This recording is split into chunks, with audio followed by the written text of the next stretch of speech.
படங்களில் பெரும்பாலும் அவன் ஒரு புறக்கணிக்கப்பட்டவனாக இருக்கான், அல்லது வெகுஜனத்தில் அவன் கவனிக்கவே படாத ஒரு ஆள், யாரும் சீந்தாத ஒரு நபர். நான் அவனை பார்ப்பேன், கடந்து போவேன், அவனை பற்றின எந்த கவனிப்பும் எனக்கு இருக்காது. அவன் வாழ்க்கையை சொல்லணும், அவனுக்கு ஒரு நியாயம் இருக்குது, அவனுக்கு ஒரு இமோஷன் இருக்குதுன்னு அந்த தேடுற எண்ணம் இருக்குல்ல, அது எங்கிருந்து வருகிறது அப்படிங்கிறது. அந்த விளிம்பு நிலை மனிதர்களில் நானும் ஒருத்தன். அதான் கேட்டேன், அவன் தான் பாலாவான்னு கேட்குறேன். ஏன்னா இதை இப்படியும் சொல்லலாம், குரலற்றவனின் குரல் தான் என் குரல் அப்படின்னு சொல்லலாம். எங்கேயும் நீங்கள் சொன்ன மாதிரி தெரில.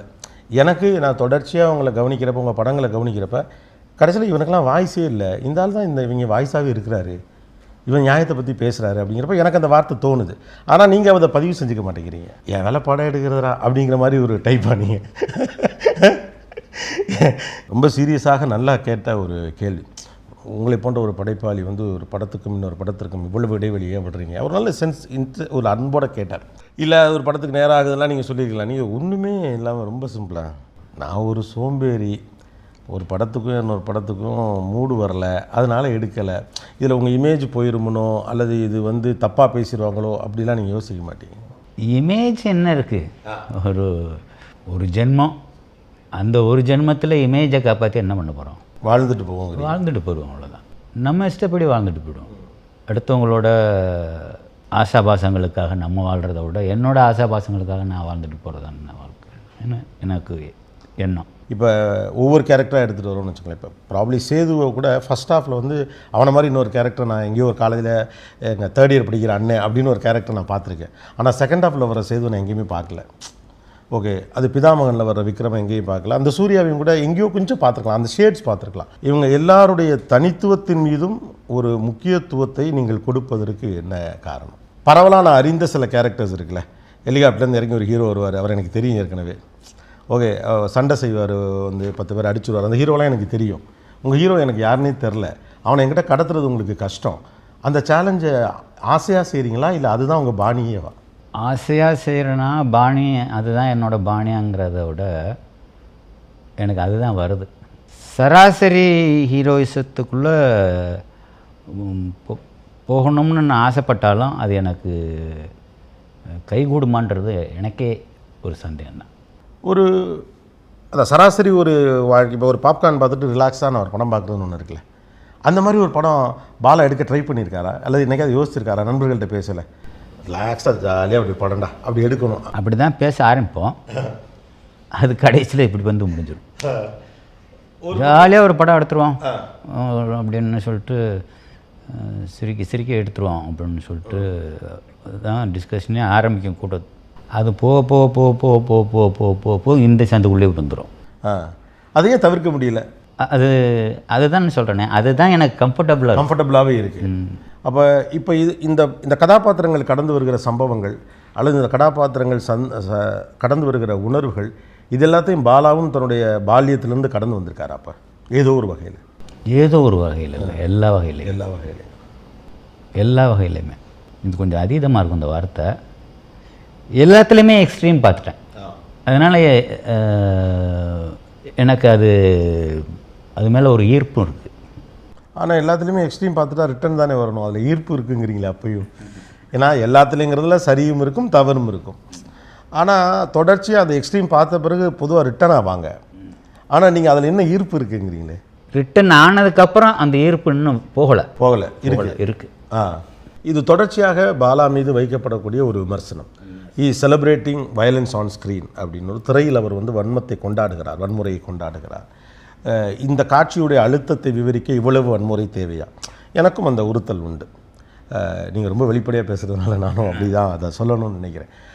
அந்த காட்சியை இன்னமும் நுட்பமாக சொல்லும் திறன் படைத்த ஒருவர் ஏன் அவ்வளவு ஆக்ரோஷத்தையும் கொதிப்பையும் இந்த காட்சியில் வைக்கணும்? வச்சாதான் வலுவாக இருக்கும்ன்றது என்னோட நம்பிக்கை. அப்படி இல்லாமல் சும்மா கணத்தில் தட்டி கொடுக்குறதுங்கிறது பத்தாது நமக்கு.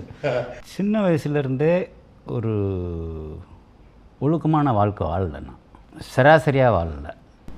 எல்லார் மாதிரியும் சராசரியாக வாழலை. அதை முதல்ல சொன்னேன் இல்லையா, எல்லாத்துலேயுமே எக்ஸ்ட்ரீம் பார்க்குறதுன்றது.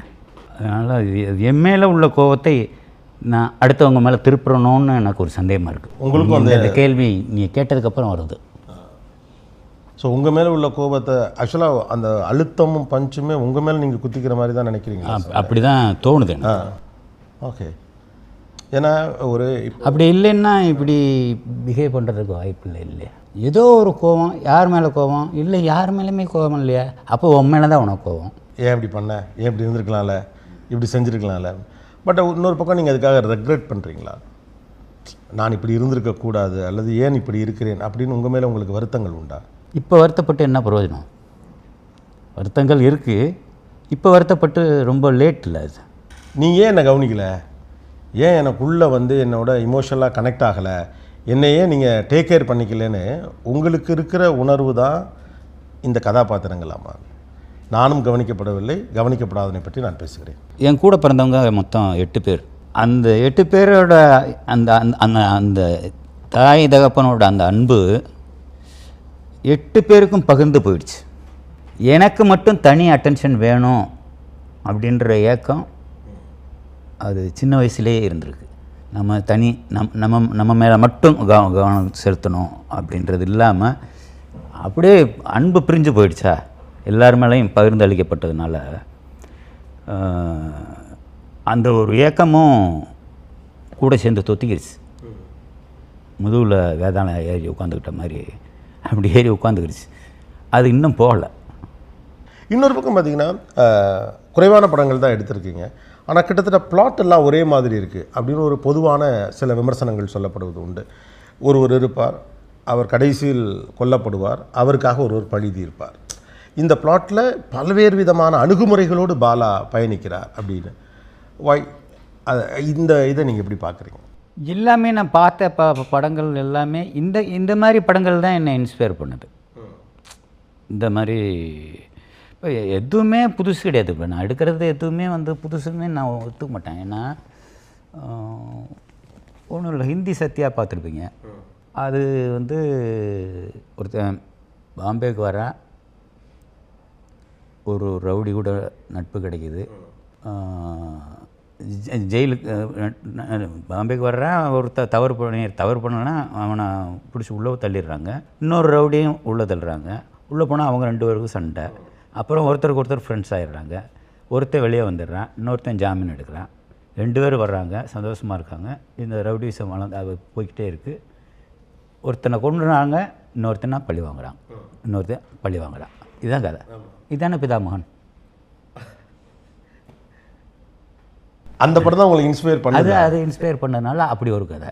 பிதாமகனில் அந்த வெட்டியான் கேரக்டர் வந்து ஜெயகாந்தனோட நீங்கள் படிச்சிருப்பீங்க. இடலாக்குடி இது நந்தவனத்தில் ஒரு ஆண்டு. நந்தவனத்தில் ஒரு ஆண்டு அதுதான் அது. இப்படி எதுவுமே நம்ம எதுவும் புதுசாக சொல்லிடவே முடியாது. எல்லாமே இன்ஸ்பயர் ஆகிறதுனால தான் நம்ம இது பண்ணோம்னா. நான் இதை புதுசாக சொல்லியிருக்கேன், ரொம்ப வித்தியாசமாக சொல்லியிருக்கிறேன். இது வரைக்கும் இப்படி ஒரு கதையே வந்ததில்லை சினிமாவில். அதெல்லாம் சும்மா அப்படிலாம் வராமல் இருக்காது, அதெல்லாம் வந்துருச்சு. அதை உங்களுக்கு பிடித்த மாதிரியோ அல்லது நீங்கள் நினைப்பது போலவோ ப்ரெசென்ட் பண்ணுறது தான். ஓகே, ப்ரெசன்டேஷனில் தான் அந்த டிஃப்ரென்சஸ் இருக்கும். ஓகே, உங்களை ஈர்க்கிற கதைகள் எல்லாம் பெரும்பாலும் இப்படி தான் இருக்குது. ஆஹா, வேறு பிக்சர்ஸ் வச்சுருக்காங்க நினைக்கிறேன். உங்கள் தம்பி 2 தம்பிகள் நேஷ்னல் அவார்டு வாங்கின போது கொடுத்தது. நேஷ்னல் அவார்டு வாங்கின போது 2 பேரும் வந்திருந்தாங்க. அப்போ கேக் வெட்டி கொண்டாடினாங்க. சினிமாவை தாண்டியும் இவர்கள் இருவரும் உங்கள் வாழ்வில் எவ்வளோ முக்கியமானவர்? கனி எந்த எதிர்பார்ப்புமே இல்லாமல் முன் வந்து உதவி செய்யலாம். சசிகுமார் அதிகமாக என்கிட்ட பேச மாட்டானே தவிர உள்ளூர நிறைய பாசம் வச்சுருக்காங்க. உங்கள்கிட்ட நிறைய பேச மாட்டார். ஏன் அப்படி? ஒரு சின்ன பயத்தோடு இருப்பார். ஓகே. ஆனால் தாரைத்தப்பட்டையில் அவர் நீங்கள் இயக்குனராக அவர் நடிகை அந்த கதாபாத்திரத்தில் நடிச்சு அப்போ தான் இப்படியே கேட்டுக்கிறது தான், கேட்டுட்டு அது பண்ணுறேன், டக்குன்னு செய்கிறது தான். ஓகே. ஆனால் கனியன் ரொம்ப வெளிப்படையாக உங்கள்கிட்ட பேசுவாங்க. பேசுவேன். வணங்கான் யா. டோட்டலாக இது அருண் விஜய்க்கு எப்படிப்பட்ட ஒரு படமாக அமையும்னு நீங்கள் நினைக்கிறீங்க? ஒரு மிகப்பெரிய உயரத்துக்கு போயிடுவான்ற நம்பிக்கை மட்டும் இருக்குது. ஹார்ட் ஒர்க்கிங்கில் அதே மாதிரி தொடர்ச்சியாக விடாமுயற்சியோடு போராடுற அந்தளவுக்கு பர்ஃபார்மன்ஸ் இருக்குது. ரைட். அடுத்தது கையை பிடித்து கொண்டு இருவரும் இப்போ வந்தது, இந்த இப்போ நடந்த ஃபங்க்ஷன் காட்சி, சூர்யாவும் நீங்களும் அந்த பிடிப்பிட ஒரு உறுதியும் நட்பும் இருக்கேன். அன்பு தெரியுதா? அதான் அவ்வளோதான், அவ்வளோதான் விஷயமே. ஓகே. இது ஒரு முக்கியமானதான் கேள்வியாகவே கேட்கணும்னு நினச்சேன். ஒரு கனத்த மௌனத்தோடே உட்காந்துருந்தீங்க அவரோட. மாரி செல்வராஜர் வாழைப்படம் பார்த்துட்டு வந்து பேசவும் இல்லை, ஒரு கனத்த மௌனத்தோடே உட்காந்துருந்தீங்க. ஏதோ முணுமுணுத்துக்கிட்டு இருந்தேன், ஏதோ தோணுனதை. என்னை ரொம்ப பாதித்தது அந்த படம். எந்த படத்துக்கும் இப்படி செஞ்சதில்லை. பொதுவாகவே படங்கள் பார்த்தா நிறையா சொல்லியிருக்கேனே, அந்த படம் அதே மாதிரி தான். எனக்கு ஒரு நல்ல அழுதுட்டிங்களா? அவ்வளோ தேம்பி அழுகலை, ஆனால் அழுகு வந்துருச்சு. அவருமே ரொம்ப கம்போஸ்டாக உட்காந்துருக்காரு. ஆமாம், கேட்டுட்ருக்காரு நீங்கள் சொல்கிறதுன்னு நினைக்கிறேன்.